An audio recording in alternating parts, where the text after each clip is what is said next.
नमस्कार दोस्तों, आप सभी का बहुत बहुत स्वागत है हमारे इस YouTube चैनल पर। स्टूडेंट्स, अगर आप बिहार बोर्ड से कॉमर्स की पढ़ाई कर रहे हैं तो आपके लिए यह चैनल बहुत ही इम्पॉर्टेंट होने जा रहा है। और वैसे सारे छात्र जो हिंदी मीडियम से कॉमर्स की पढ़ाई करना चाहते हैं, मैं उन सभी से कहना चाहता हूं कि इस चैनल पर कॉमर्स की पढ़ाई हिंदी मीडियम से कराई जाती है।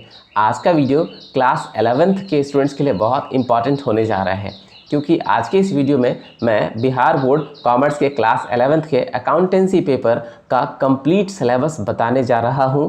यह सिलेबस 2023-24 के लिए बिल्कुल अपडेटेड है। तो आइए देखते हैं कि कौन कौन सा चैप्टर्स पढ़ना है आपके इस सब्जेक्ट में। जैसा कि आपको स्क्रीन पर दिख रहा है, विषय सूची फाइनेंशियल अकाउंटिंग। फाइनेंशियल अकाउंटिंग को हिंदी में वित्तीय लेखांकन कहते हैं। यह एक बहुत ही महत्वपूर्ण पेपर है। 100 नंबर का यह पेपर है। इस पेपर की पढ़ाई आपको बहुत अच्छे से करनी होगी, तभी आप बोर्ड में बहुत अच्छा नंबर लेकर पास हो पाएंगे। तो आइए आप देखते हैं। सबसे जो पहला चैप्टर है फाइनेंशियल अकाउंटिंग का, उसका नाम है लेखांकन अर्थ एवं महत्व, अकाउंटिंग मीनिंग एंड कॉन्सेप्ट्स। इस चैप्टर में लेखांकन के अर्थ एवं महत्व को आप समझ पाएंगे। जो चैप्टर 2 आप देख रहे हैं, यह है आधारभूत लेखांकन शब्द, बेसिक अकाउंटिंग टर्म्स। तो स्टूडेंट्स, मैं आप सभी से कहना चाहता हूं कि अकाउंटिंग का जो सब्जेक्ट पेपर है, ये पेपर हम लोगों के लिए बिल्कुल ही नया है, क्योंकि 10th के पहले या 10th तक इस पेपर के बारे में हम लोगों ने कुछ पढ़ा नहीं है।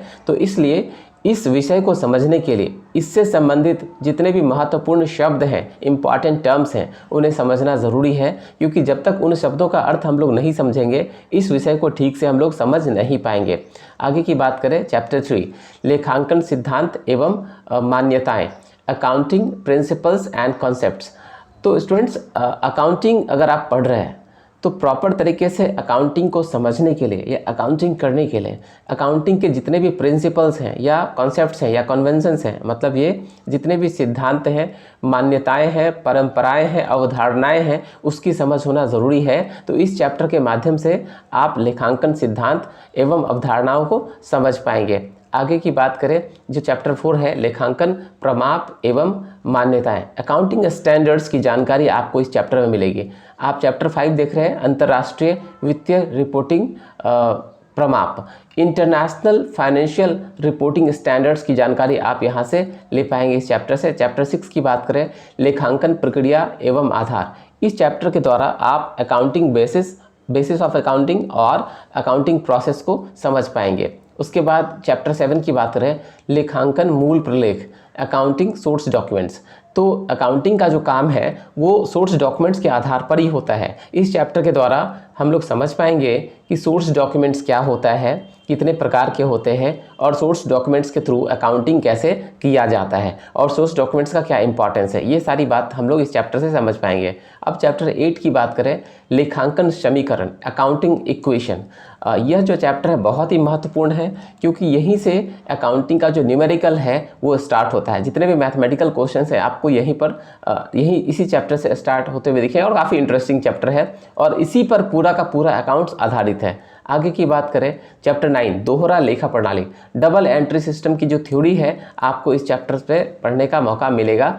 अब चैप्टर 10 की बात करें, प्रारंभिक प्रविष्टि की पुस्तकें रोजनामचा, तो बुक्स ऑफ ओरिजिनल एंट्री। तो आप समझ सकते हैं कि यह जो चैप्टर है, इस चैप्टर में आप जर्नल सीखेंगे कि जर्नल कैसे बनाया जाता है, और जर्नल बहुत ही महत्वपूर्ण होता है अकाउंटिंग के लिए। अब चैप्टर 11 की बात करें, प्रारंभिक प्रविष्टि की पुस्तकें रोकर बही। यह है books of original entry, cash book. इस चैप्टर के द्वारा आप कैश बुक बनाना सीखेंगे, कैश बुक के इंपॉर्टेंस को समझेंगे, कैश बुक कैसे बनाया जाता है उसको समझेंगे। अब चैप्टर 12 की बात करें, प्रारंभिक प्रविष्टि की पुस्तकें विशेष उद्देश्य वाले सहायक बहियाँ। ये जो है सब्सिडियरी बुक से रिलेटेड चैप्टर है। इसमें आप purchase book, sales book, purchase return book, sales return book, bills receivable book, bills payable book और जर्नल प्रॉपर की जानकारी प्राप्त कर पाएंगे। अब चैप्टर 13 की बात करें, खाता बही। यह चैप्टर है लेजर। स्टूडेंट, इस चैप्टर के द्वारा जो है आप लेजर बनाना सीख पाएंगे। चैप्टर 14 की बात करें, ये चैप्टर है बैंक समाधान विवरण, बैंक रिकॉन्सिलिएशन स्टेटमेंट। ये बहुत ही इंपॉर्टेंट चैप्टर है, खासकर वैसे सारे लोगों के लिए जो अकाउंटेंट बनना चाहते हैं, क्योंकि बैंक रिकॉन्सिलिएशन स्टेटमेंट एक बहुत ही इंपॉर्टेंट चैप्टर है जिसके द्वारा आप बैंक रिकॉन्सिलिएशन स्टेटमेंट बनाना सीख पाएंगे। क्योंकि प्रैक्टिकली जब किसी कंसर्न में, किसी ऑर्गेनाइजेशन में, किसी कंपनी में आप काम करते हैं तो वहाँ अक्सर बैंक बैलेंस मतलब पासबुक और कैशबुक में डिफरेंसेस होते हैं। तो कैशबुक और पासबुक के डिफरेंसेस को मैच कराने के लिए एक स्टेटमेंट बनाया जाता है, जिस स्टेटमेंट को बैंक रिकॉन्सिलिएशन स्टेटमेंट कहते हैं। ओवरऑल मैं कहना चाहता हूँ कि बैंक रिकॉन्सिलिएशन स्टेटमेंट एक बहुत ही इंपॉर्टेंट चैप्टर है। तो स्टूडेंट 14 चैप्टर हो गया, अब आगे की बात करते हैं। अब चैप्टर नंबर 15 पे आते हैं। ये चैप्टर नंबर 15 क्या है? तो आप देख पा रहे हैं चैप्टर नंबर 15 जो है इसको तलपट कहते हैं और इंग्लिश में इसको ट्रायल बैलेंस कहते हैं। ट्रायल बैलेंस के थ्रू अकाउंटिंग के जो अरिथमेटिकल एक्यूरेसी है इसकी जांच की जाती है, मतलब गणितीय सत्यता, गणितीय शुद्धता की जांच की जाती है। चैप्टर 16 की बात करें, अशुद्धियों का सुधार, रेक्टिफिकेशन ऑफ एरर्स। स्टूडेंट्स, हम लोग मानव हैं तो अकाउंटिंग करने में हम लोगों से गलतियाँ हो सकती हैं। तो जो भी गलतियाँ होती हैं उन गलतियों का सुधार किया जाता है। तो उन गलतियों को सुधार के लिए कौन सारे सिस्टम को फॉलो करना होता है, किस तरीके से उसका सुधार करते हैं, उन सारी बातों को हम लोग इस चैप्टर में सीखेंगे, जिस चैप्टर को कहते हैं अशुद्धियों का सुधार, इंग्लिश में रेक्टिफिकेशन ऑफ एरर्स। अब चैप्टर 17 की बात करें। चैप्टर 17 जो है ये ह्रास है, जिसको इंग्लिश में डेप्रिसिएशन कहते हैं। चैप्टर 18 संचय एवं आयोजन, रिजर्व्स एंड प्रोविजंस, इस चैप्टर के द्वारा हम लोग सीखेंगे। चैप्टर 19 की बात करें, यह है विनिमय पत्र, इसको इंग्लिश में बिल्स ऑफ एक्सचेंज कहते हैं। अब देखिए जो आपका पार्ट बी है, जिसको पार्ट बी हालांकि एक ही बुक में होता है बट इसको पार्ट बी में रखा जाता है। इसमें चैप्टर 20 है वित्तीय विवरण अथवा अंतिम खाते। तो ये जो है फाइनेंशियल स्टेटमेंट है, फाइनल अकाउंट है, ठीक है। तो फाइनल अकाउंट दो तरह का होता है, एक विदाउट एडजस्टमेंट, एक विथ एडजस्टमेंट। अब चैप्टर 21 देखिएगा, इसमें वित्तीय विवरण समायोजनाओं सहित, तो फाइनेंशियल स्टेटमेंट विथ एडजस्टमेंट। तो ये रहा आपका विथ एडजस्टमेंट वाला। अब देखिए उसके बाद जो चैप्टर 22 है ये है आपका अपूर्ण अभिलेखों से खाता बनाना, इकहरी प्रविष्टि प्रणाली। ये है सिंगल एंट्री सिस्टम या इसको इकहरा लेखा प्रणाली कहते हैं। ये भी काफ़ी इंपॉर्टेंट चैप्टर है। ये चैप्टर 11th में तो पढ़ना ही पढ़ना है, फिर आगे जाकर बीकॉम पार्ट 1 में भी इस चैप्टर को पढ़ना होगा। नेक्स्ट चैप्टर मैं बोलूँ स्टूडेंट्स आपसे, कंप्यूटर परिचय, इंट्रोडक्शन टू कंप्यूटर। आज के डेट में क्या है ना कि कंप्यूटर का नॉलेज होना बहुत ही ज़रूरी है।